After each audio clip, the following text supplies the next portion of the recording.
15 जून 2015 ये दिन पुरी के लिए आम दिन की तरह नहीं था। पूरी शहर की लाइटें काट दी गई। रात के करीब 12 बज रहे थे। शहर में आए नए लोगों को कुछ समझ में नहीं आया, अचानक लाइटें क्यों काट दी गई। ये नए लोगों के लिए रहस्यमयी चीज थी। बाद में शहर की लाइट बहाल कर दी गई। आखिर ऐसा क्यों किया गया?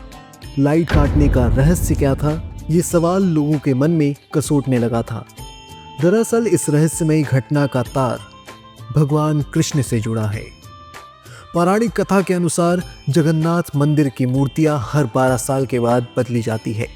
जगन्नाथ मंदिर में भगवान जगन्नाथ, बलभद्र और बहन सुभद्रा की लकड़ी से बनी मूर्तियां हैं।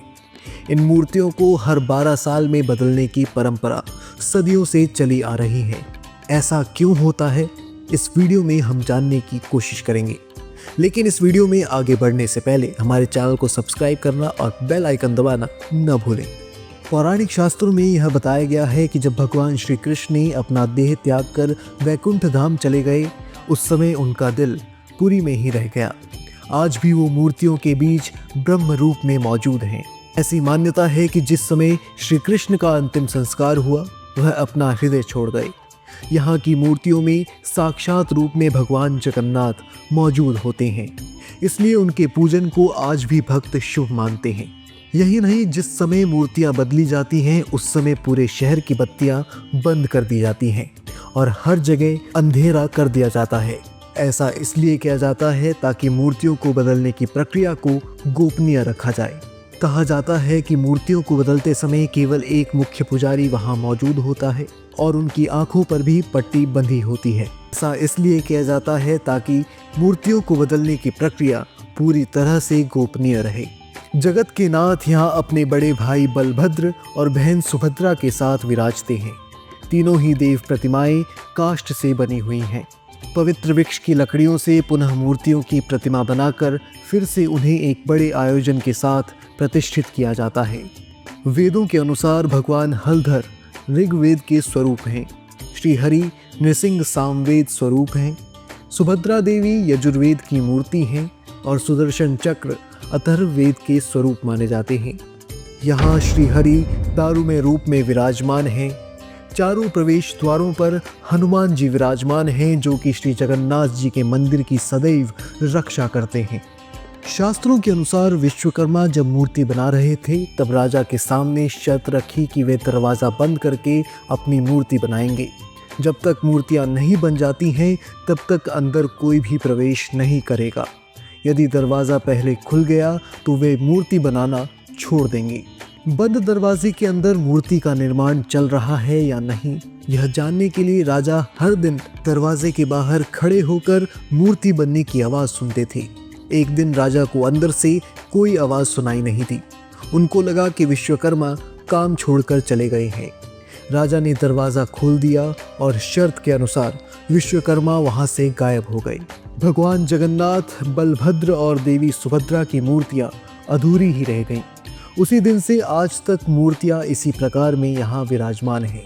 पौराणिक और लोक मान्यताओं के अनुसार जब श्री कृष्ण की लीला अवधि पूर्ण हुई तो वह अपना देह त्याग कर वैकुंठ चले गए।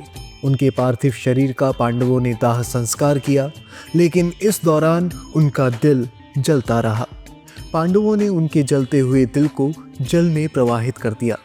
तब यह दिल लट्ठे के रूप में परिवर्तित हो गया। यह लट्ठा राजा इंद्रयुग्म को मिला और उन्होंने भगवान जगन्नाथ की मूर्ति के अंदर इसे स्थापित कर दिया। तब से वह यही है। हालांकि 12 वर्ष के बाद मूर्ति बदली जाती है, पर लट्ठा अपरिवर्तित रहता है। आश्चर्य की बात तो यह है कि मंदिर के पुजारियों ने भी इसे अभी तक नहीं देखा है। लट्ठा परिवर्तन के समय पुजारी की आंख पर पट्टी बांधी जाती है और हाथ कपड़े से ढक दिए जाते हैं। बगैर देखे और बिना स्पर्श किए इस लट्ठे को पुरानी मूर्ति से निकालकर नई मूर्ति में स्थापित कर दिया जाता है। उनके एहसास के मुताबिक यह लट्ठा बहुत ही कोमल है। मान्यता है कि कोई भी यदि इसे देख लेगा तो उसके प्राण खतरे में आ जाएंगे। महाभारत काल से ये परंपरा चली आ रही है। ये मंदिर रहस्यों का एक पिटारा है। कुछ चमत्कार तो इतने रहस्यमयी हैं जिन्हें सुनकर लोग दांतों तले उंगली चबा लेते हैं। इन्हीं चमत्कारों में से एक रहस्य को जानकर आपको भी हैरानी होगी। भगवान जगन्नाथ पुरी मंदिर के ऊपर से कोई भी विमान या पक्षी उड़ान नहीं भरते हैं। अगर हम धार्मिक मान्यता के अनुसार माने तो भगवान जगन्नाथ पक्षियों के राजा गरुड़देव की सवारी करते हैं, जिनका हिंदू साहित्य में विशेष वर्णन मिलता है। ऋग्वेद के अनुसार गरुड़देव दिव्य गरुड़ हैं जो भगवान विष्णु के वाहन माने जाते हैं और भगवान जगन्नाथ को भगवान विष्णु का अवतार माना जाता है।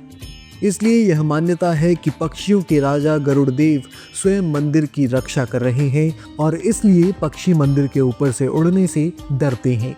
यह उपासकों और पुजारियों की धार्मिक मान्यता है। लेकिन वैज्ञानिकों और शोधकर्ताओं का मानना है कि जगन्नाथ मंदिर ओडिशा में स्थित है। यह एक तटीय क्षेत्र है। यहाँ हवाएं बेहद तेज होती हैं, जिससे पक्षियों के लिए ऊंचाई पर उड़ना बहुत ही मुश्किल होता है। जगन्नाथ मंदिर की ऊंचाई लगभग 1000 फीट है।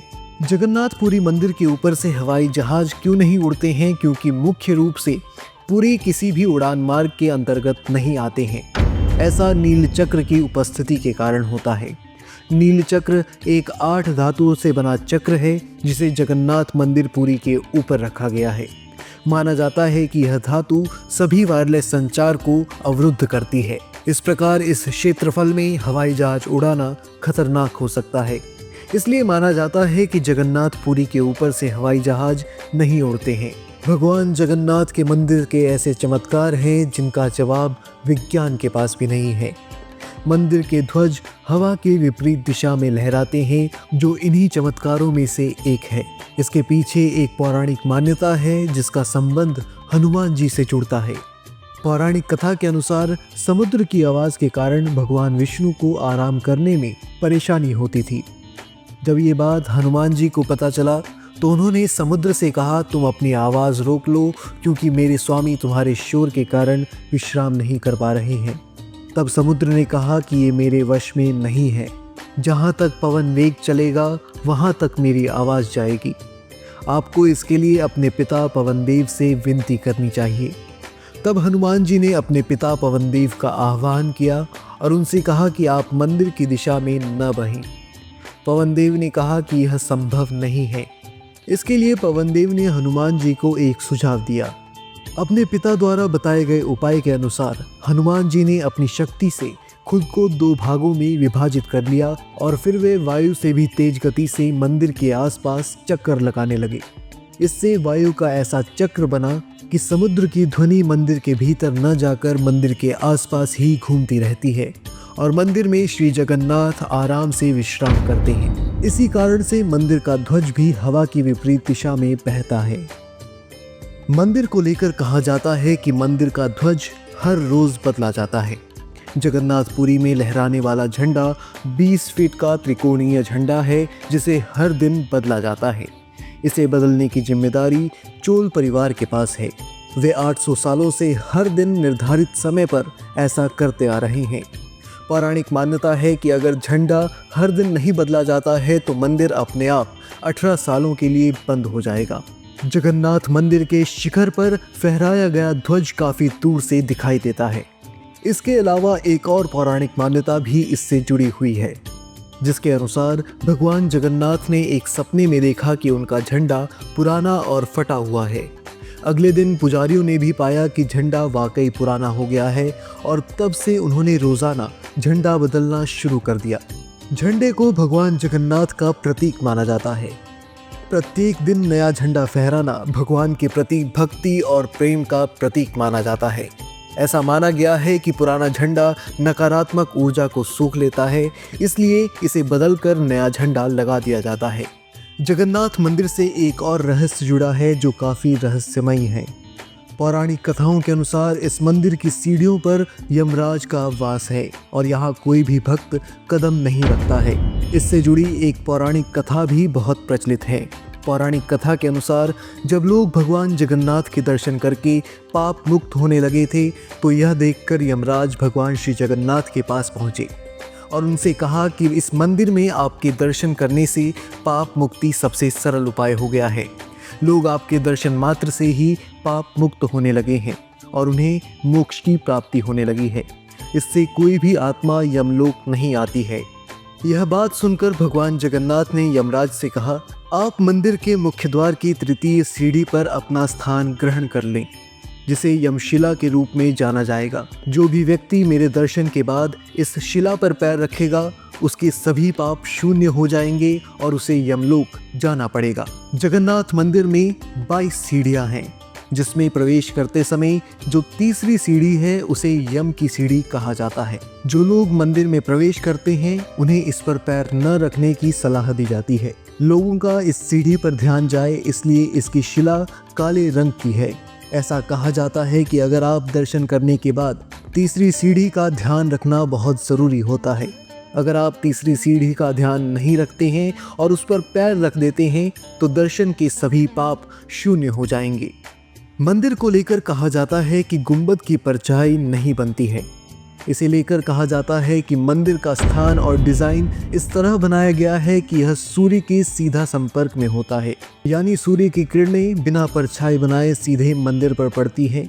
इससे मंदिर की परछाई मंदिर के ढांचे पर ही बनती है, जो ज़मीन तक नहीं पहुंचती है। जगत के नाथ भगवान जगन्नाथ के मंदिर में कई ऐसे चमत्कार भी हैं जिसके चलते लोग आश्चर्यचकित रहते हैं। साथ ही इन्हें जानकर लोगों की भगवान जगन्नाथ के प्रति आस्था और भी बढ़ जाती है, जिनमें से एक यहाँ की रसोई भी शामिल है। दरअसल भगवान जगन्नाथ के मंदिर की रसोई दुनिया की सबसे बड़ी रसोई में गिनी जाती है, जहाँ एक बार में हजारों लोगों का भोजन तैयार किया जाता है। वास्तव में यहाँ कई चूल्हे जलते हैं, जहाँ मिट्टी के बने बर्तनों पर खाना पकाया जाता है। यहाँ हर चूल्हे पर एक के ऊपर एक 9 बर्तन रखे जाते हैं। आपको लग रहा होगा कि सबसे पहले जिस बर्तन को रखा जाता है, यानी सबसे नीचे वाले बर्तन में, उसमें सबसे पहले खाना पकता होगा, लेकिन ऐसा नहीं है, बल्कि इन 9 बर्तनों में सबसे ऊपर वाले बर्तन में रखा गया खाना सबसे पहले पकता है। आपको वीडियो पसंद आए तो इस चैनल को सब्सक्राइब करें और बेल आइकन दबाना न भूलें।